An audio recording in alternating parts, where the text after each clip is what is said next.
নমস্কার। আমেরিকা আর ইসরায়েল যেভাবে ইরানের উপর হামলা চালিয়েছে, আর ইরান এই হামলার ফলে যেভাবে গোটা মিডল ইস্ট জুড়ে দিনের আলোকে পুরো অন্ধকার জগতের মধ্যে পাঠিয়ে দিয়েছে, যেভাবে পুরো মিডল ইস্ট জুড়ে হামলা চালাচ্ছে, তাতে কিন্তু একটা জিনিস ক্লিয়ার।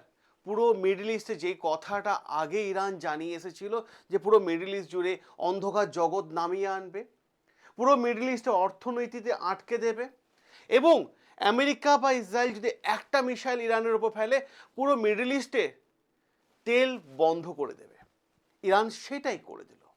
এবং সাথে সাথে যদি আমরা দেখি, ইসরায়েল আর আমেরিকাও ইরানের ওপর পাল্টা হামলা করেছে, মারাত্মক লেভেলের ধ্বংসলীলা চলেছে। এবার এখানে প্রশ্ন হচ্ছে, বেশ কিছু জায়গায় যখন কোনো যুদ্ধ চলে না, তখন অনেক খবর আসে সত্য মিথ্যা সত্য মিথ্যা, এই নিয়ে কিন্তু অনেক খবর আসে, কিন্তু যুদ্ধে সঠিক খবর পাওয়া কিন্তু খুব চাপের বিষয় হয়ে যায়। কিন্তু প্রশ্ন এখানে আরও একটা জায়গায় হয়েছে, যে সেখানে বলা হচ্ছে যে ইরান নাকি তুরস্কের ওপর হামলা করেছে।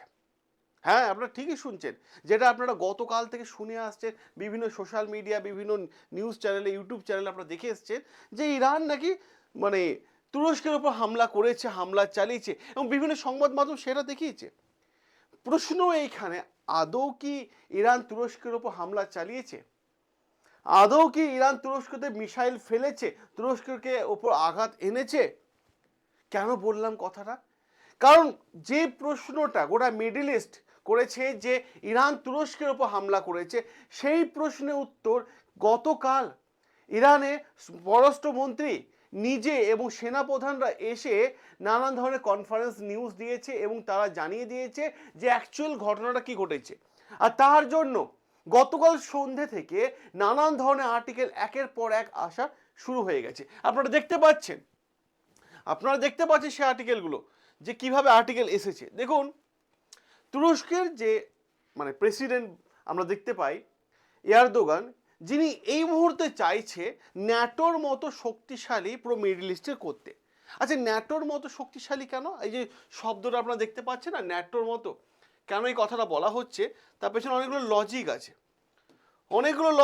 অনেকগুলো কারণ আছে কেন বলা হচ্ছে। দেখুন, ন্যাটো হচ্ছে একটা শক্তিশালী গ্রুপ।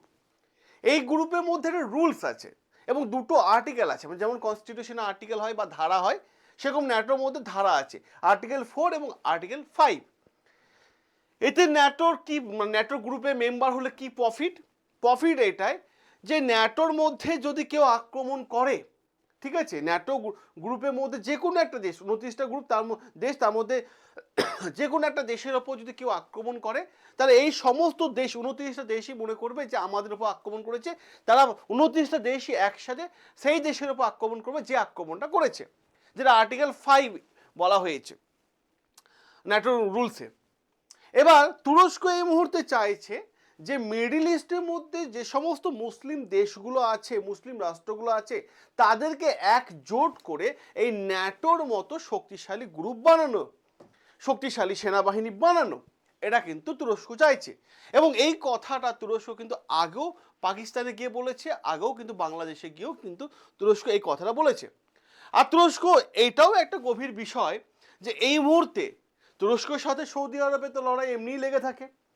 তো তুরস্ক কি করেছে, সৌদি আরবের সঙ্গে যা সব আগে অতীতে ভুল বোঝাবুঝি ছিল, সেই ভুল বোঝাবুঝিগুলো দূর করার চেষ্টা করছে। এবং তুরস্ক জানিয়েছে যে হ্যাঁ, আমরা অনেকটা দূর করতে পেরেছি। এবং তুরস্ক চাইছে পুরো মিডল ইস্টের মুসলিম কান্ট্রিগুলো মিলে এক সুতোয় যেন তারা সকলে গাঁথা থাকে, এবং তাদের মধ্যে ইরানও আছে। এবার প্রশ্ন এখানে, তাহলে ইরান কি সত্যি সত্যি তুরস্কের উপর হামলা করতে যাবে? আপনাদের কি মনে হয়? দেখুন, ন্যাটো ডিফেন্স কি বলছে এখানে article, NATO defence destroy missile from Iran over the middle east তুর্কি, কি বলছে এবার দেখুন, আর্টিকেল সেটাই বলছে। এবার প্রশ্ন এখানে আর একটা গভীর হয়ে যায়, এবং গভীর মাপজোগের জায়গায় চলে আসে সৌদি আরবকে নিয়ে। সৌদি আরবে যে আরামকো নিয়ে যে অভিযোগ, যেটা আপনারা শুনে এসেছেন, সৌদি আরবে আরামকোতে বিশাল তেলের ভান্ডার আছে, ওই তেলের ভান্ডারে ইরান নাকি গিয়ে মিসাইল ফেলেছে। এটা সবাই আর্টিকেলটা দেখেছে। আমি আর্টিকেলটা দেখিয়ে দিই, সবাই আর্টিকেলটা দেখেছে। তো এখানে বলা হচ্ছে যে আরামকোতে গিয়ে নাকি ইরান নাকি মিসাইল ফেলেছে। এবার প্রচার কি করা হচ্ছে? প্রচার করা হচ্ছে যে ইরান বেপরোয়া হয়ে গেছে, ইরানে কোনো কাণ্ডজ্ঞান নেই, সাথে সাথে ইরান সুন্নি শিয়া দেশ রাষ্ট্র, আর ইরান চাইছে সুন্নি রাষ্ট্রগুলোকে উপর আঘাত করতে। এই ধরনের প্রোপাগান্ডা কিন্তু ওয়েস্টার্ন মিডিয়া চারিদিকে ছড়াচ্ছে। আর এটাও বলা হচ্ছে ইরান নাকি মুসলিম রাষ্ট্র, অপরদিকে শিয়া সম্প্রদায় সুন্নি সম্প্রদায়ের উপর আঘাত করছে। এবার আমি আপনাদের বলি একটা ঘটনা হচ্ছে যে ইরান বেপরোয়া হয়ে আক্রমণ করছে। তার পেছনে কারণ কি? ইসরায়েল এবং আমেরিকা হামলায় তারা তাদের সুপ্রিম লিডারকে হারিয়েছে, যেটা ইরান বারবার বলে এসছে। ইরানের ওপর 15% ট্যারিফ বহু কাল ধরে আমেরিকা লাগিয়ে রেখেছে। তো ইরানে হারানোর মতো তো কিছু নেই, ইরানের কাছে যেটা আছে তাদের দেশের মানুষদের মনোবল, কারণ ইরান একটা বিষয় খুব ভালোভাবে জানে, সেটা হচ্ছে যে যুদ্ধক্ষেত্রে আমেরিকার সঙ্গে লড়াই করে ইরান পারবে না। এটা কিন্তু সত্য কথা, অস্বীকার করার কোনো জায়গা নেই। কারণ আমেরিকার যে টেকনোলজি, ঠিক আছে, যে সমস্ত মিসাইল, তাতে ইরান কিন্তু পেরে উঠতে পারবে না। এইখানেই ইরান এত বছর ধরে প্ল্যান করে আসছে যে আমেরিকা যদি তাদের আক্রমণ করে তাহলে কোন পথ দিয়ে আমেরিকাকে আটকাবে। আর তার পথ তারা পেয়ে গেছে, সেটা হচ্ছে স্ট্রেট অফ হরমুজ 1 নাম্বার, আর 2 নাম্বার হচ্ছে মিডল ইস্টের মধ্যে যে সমস্ত জায়গায় আমেরিকা এয়ারবেস আছে, মার্কিন সামরিক ঘাঁটি আছে, সেইগুলোতে আক্রমণ করলে কিন্তু আমেরিকা জব্দ হবে। এটা ইরান কিন্তু আগে থেকেই চালিয়ে গেম গুটি সাজিয়ে রেখেছে। এবার আপনি ভাববেন যে ইরান তাহলে টেকনোলজিতে পারবে না, তাহলে ইরান কিসের জন্য লড়াই করে যাচ্ছে? লড়াই করছে তার কৌশলগত পথ অবলম্বন করছে। কারণ ইরান আগেই বলেছিল যদি আমেরিকার একটা মিসাইল ইরানের ওপর পড়ে তাহলে পুরো মিডল ইস্টে অন্ধকার জগতের মধ্যে নিয়ে যাবে। এটা ইরান আগেই বলে দিয়েছিল, এবং বর্তমান সময় সেটাই দেখা যাচ্ছে যে স্ট্রেট অফ হরমুজে পাশ দিয়ে কোনো তেলবাহী জাহাজ যেতেই পারছে না। কারণ ইরান এই যে এই প্ল্যানটা ইরান আজকে থেকে সেট করেনি, ইরান এই প্ল্যানটা বহুকাল আগে থেকে সেট করেছে। কারণ ইরান প্রত্যেকটা দেশের একটা করে কোর পলিসি থাকে। ইরানের মধ্যে কোর পলিসি আছে যে বহু যুগ ধরে ইরান তার দেশবাসীকে বুঝিয়ে এসেছে যে আমেরিকা মানেই তাদের শত্রু, এবং ইরানের যে সাধারণ মানুষদের আয়াতুল্লাহ খামেনি বুঝিয়ে এসেছে যে আমেরিকা মানেই যে শত্রু। এর ফলে কি হয়েছে, মানুষের মাথার মধ্যে ওই বিষয়টা ঢুকে গেছে। এবং যখন আয়াতুল্লাহ খামেনি দেশবাসীর উদ্দেশ্যে আজ থেকে 10-12 দিন আগে যখন ভাষণ দিয়েছিলেন, আমরা এই চ্যানেলে ভিডিও করেছিলাম, তখন আয়াতুল্লাহ খামেনি একটাই কথা বলেছিল যে যুদ্ধের পরিস্থিতি যে কোনো মুহূর্তে তৈরি হতে পারে, দেশবাসী এমার্জেন্সি প্রস্তুতির জন্য রেডি থাকো, এবং সাথে সাথে মনোবল কেউ হারাবে না। কারণ ইরানের তো হারানোর কিছু নেই, অলরেডি তো 1500% স্যাংশন লাগানো আছে তার উপর, অর্থনীতিতে এমনি ইরানের উপর ভেঙে গেছে। মানুষ তো সরকারের বিরুদ্ধে অনেকবার প্রতিবাদ হয়েছে, ইরান সরকারের বিরুদ্ধে সাধারণ মানুষ রাস্তায় নেমে প্রতিবাদ করেছে। তারপরও কিন্তু ইরান কিন্তু একটা কথা বলে যাচ্ছে দেশবাসীর উদ্দেশ্যে যে কোনোভাবেই মনোবল হারাবে না। আজকে তাদের আয়াতুল্লাহ খামেনি নেই, সুপ্রিম লিডার নেই, যার ফলে ইরানে আয়াতুল্লাহ খামেনি যে মিনিস্টার দপ্তরে যারা মিনিস্টার ছিলেন তারা খুব ভালো করে জানে যে নেক্সট টার্গেট আমেরিকা এবং ইসরায়েলের নেক্সট টার্গেট তারা। কারণ আমেরিকা এবং ইসরায়েল আয়াতুল্লাহ খামেনিকে সরিয়ে দিয়েছে, হত্যা করে দিয়েছে, এবং তারই আদর্শ নিয়ে বেঁচে আছে তার মন্ত্রিসভা দপ্তরের লোকেরা। এবার যদি ইরানকে যুদ্ধে পরাজিত করতে চায় এবং পরাজিত করে দেয়, তাহলে এই মন্ত্রিসভার সবাইকে আমেরিকা হয়তো হত্যা করে দিতে পারে। এই ভয়টা কিন্তু ইরানের আদার্স মিনিস্টাররা ভাবছে, তাই তারা কিন্তু যে জিনিসটা দেখা যাচ্ছে বেপরোয়া হিসাবে কিন্তু এখন যেখানে পাচ্ছে সেখানে কিন্তু হামলা চালিয়ে যাচ্ছে। হামলা তো চালাচ্ছে, কিন্তু হামলায় মেন যে বিষয়টা সেটা হচ্ছে মারা যাচ্ছে কারা? সাধারণ মানুষরা। যুদ্ধ হলে ক্ষতি হয় সাধারণ মানুষদের, ঘর বাড়ি তাদের ভাঙে, দেশের অর্থনীতি ধ্বংস হয়ে যায়। এটা কিন্তু প্রত্যেকটা দেশকে বোঝা উচিত। যুদ্ধ আপনারা অনেকে ভাবছেন যে হ্যাঁ ইরান মিসাইল ছুটছে, ইসরায়েল মিসাইল ছুটছে, আমেরিকা মিসাইল ছুটছে, কিন্তু বিষয়টা কি বলুন তো? বিষয়টা হয়ে যায় এখানে যখন কোনো যুদ্ধ লাগে, ক্ষয়ক্ষতি হয় সেই দেশের এবং মারা যায় সাধারণ মানুষ। এটা হচ্ছে বড় প্রশ্ন। এবার প্রশ্ন হচ্ছে এই যে ইসরায়েল যে মিডল ইস্টের মধ্যে যে ভয়ঙ্কর একটা বিভেদ সৃষ্টি করতে চাইছে, কিসের উপর ভিত্তি করে? তার মেন টার্গেট হয়ে গেল কি, যে ইরান হচ্ছে শিয়া সম্প্রদায়, মিডল ইস্ট হচ্ছে সুন্নি সম্প্রদায়, এইখানে একটা ধর্মীয় সংকটের মধ্যে যে লড়াই লাগানো যায়, তাহলে একে অপরের সবার সাথে লড়াই লেগে থাকবে, এটা একটা কারণ। অপরদিকে আমেরিকা এবং ইসরায়েল চাইছে যে ইরানের মধ্যে রিজিম চেঞ্জ করে দেবো, মানে সরকার পরিবর্তন করে পপেট একজন রুলারকে বসাতে।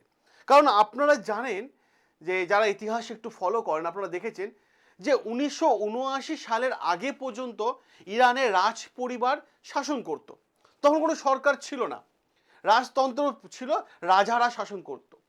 এবং যখন রাজারা শাসন করত, বলা হচ্ছিল 1950 থেকে বা 1946 সাল থেকে 1979 সাল পর্যন্ত আমেরিকা টোটাল ফান্ডিং করতো ইরানকে, নানান ধরনের মিসাইল দিয়েছিল এবং রাজ পরিবারে তারা শাসন করে যাচ্ছিল। আমেরিকা পপেট রুলার বসেছিল ওখানে, আমেরিকা যা বলতো সে রাজা তাই করতো। কিন্তু ইরানের মানুষ যখন এই রাজার এগেনস্টে গেল, প্রতিবাদ করা শুরু করলো, সেই রাজ পরিবার গিয়ে আশ্রয় নিল কোথায়? আমেরিকার মধ্যে। তাই এখন যা দেখা যাচ্ছে যে মিডল ইস্টের মধ্যে একটা যুদ্ধের পাশাপাশি একটা ভয়ঙ্কর খেলা কিন্তু চলে আসছে। এবং ন্যাটোর কি অভিযোগ, ন্যাটো কি জানাচ্ছে আপনারা দেখেন, যেখানে ন্যাটো কি জানাচ্ছে, ন্যাটো কি অভিযোগ করছে? ন্যাটোর অভিযোগ হচ্ছে যখন আমেরিকা ন্যাটোকে বলল যে ন্যাটো ভাই এক কাজ করো, তোমরাও কিন্তু এই যুদ্ধে সামিল হয়ে যাও, ন্যাটোর চেয়ারপারসন পরিষ্কারভাবে জানিয়ে দিল যে এই লড়াই আমেরিকা ইসরায়েল ভার্সাস ইরান, এবং ইরান যেভাবে মিডল ইস্টে যুদ্ধের আগুন ছড়িয়ে ফেলেছে, ন্যাটো কোনোভাবে রিস্ক নেবে না, ন্যাটো কোনোভাবে এই যুদ্ধে অংশগ্রহণ করবে না। কারণ তাই অভিযোগ করা হচ্ছে ন্যাটোকে যদি যুদ্ধের মধ্যে জড়িয়ে দেওয়া যায়, তাহলে কিন্তু এই যুদ্ধ পুরো তৃতীয় বিশ্বযুদ্ধের মধ্যে কিন্তু ছড়িয়ে পড়বে, তৃতীয় বিশ্বযুদ্ধের মধ্যে ছড়িয়ে পড়বে। আর তার জন্যই ওয়েস্টার্ন মিডিয়া দাবি করছে যে তারা মিডল ইস্টে তুরস্কের মধ্যে হামলা করেছে। আর এই দাবি সামনে এনে বলা হয়েছে এবার ন্যাটো হয়তো আমেরিকার সঙ্গে যুক্ত হয়ে ইরানের বিরুদ্ধে যুদ্ধে নামবে। কিন্তু ন্যাটো তো আগেই জানিয়ে দিয়েছে যে তারা এই যুদ্ধে আমেরিকার সাথ দেবে না বা ইসরায়েলের সাথ দেবে না, পরিষ্কারভাবে জানিয়ে দিয়েছে। অপরদিকে যদি আমরা দেখি, ইসরায়েল আর আমেরিকা মিডিয়া যেভাবে নানান ধরনের ইস্যুগুলোকে তুলে ধরছে, এবং তাতে পরিষ্কারভাবে কয়েকটা বিষয় ক্লিয়ার যে মিডল ইস্টের মধ্যে একটা অন্ধকার জগতের দিকে চলে গেছে, এবং মিডল ইস্টের মধ্যে একটা অর্থনৈতিক ভয়ঙ্কর ছাপ কিন্তু দেখা যাচ্ছে, এবং মিডল ইস্টের মধ্যে কিন্তু মানে অর্থনৈতিক অভাব এবং তেলের প্রায় সংকট এই মুহূর্তে কিন্তু দেখা যাচ্ছে, যেগুলো মিডল ইস্টের মধ্যে দাবি করা হচ্ছে। এবার যদি আসি আমরা মেন আলোচনার জায়গায়, সেখানে আমরা যে আরেকটা বিষয় যে আমরা আপনাদের সামনে তুলে ধরি, ইরানের বক্তব্য কি। আজ সকালে ইরানে আইআরজিসি কমান্ডার বাহিনী তারা কি ঘোষণা করেছে জানেন? যে ইরান মধ্যপ্রাচ্যে কোনো ইসলামিক রাষ্ট্রের ওপর হামলা করেনি, কোনো ইসলামিক রাষ্ট্রের ওপর হামলা করেনি, এটা কিন্তু আইআরজিসি কমান্ডার জানিয়েছেন। তিনি এটাও বিশেষ করে বলে দিয়েছেন তারা তুরস্কের ওপর কোনো হামলা করেনি এবং তুরস্কের ওপর কোনো মিসাইল ফেলেনি। তাহলে তুরস্কের ওপর মিসাইল ফেলছে কে? এইটাই হয়ে গেল বড় প্রশ্ন। কারণ ন্যাটো যে মিসাইলগুলো ইন্টারসেপ্ট করেছে সেগুলো কার উদ্দেশ্যে? তাহলে এইটা প্রশ্ন। মিসাইলগুলো ইরান দাবি করেছে যে মিসাইলগুলো তুরস্কের জন্য ছিল না, ছিল সাইপ্রাসের জন্য। এই দেখুন কি বলছে, সাইপ্রাসের জন্য মিসাইলগুলো ছিল। North Turkey was target of Iranian missile, Turkish officials. দেখুন এখানে বলছে যে তুরস্কের টার্গেট ছিল না, তাদের তুর্কি তাদের টার্গেট নয়, তাদের টার্গেট ছিল সাইপ্রাস, তাদের মেন উদ্দেশ্য ছিল সাইপ্রাস, এটা তারা জানিয়ে দিয়েছে। আর মিসাইল লক্ষ্য কী ছিল? সাইপ্রাসে অবশ্য ব্রিটিশ সামরিক ঘাঁটি। কেন ব্রিটিশ সামরিক ঘাঁটি?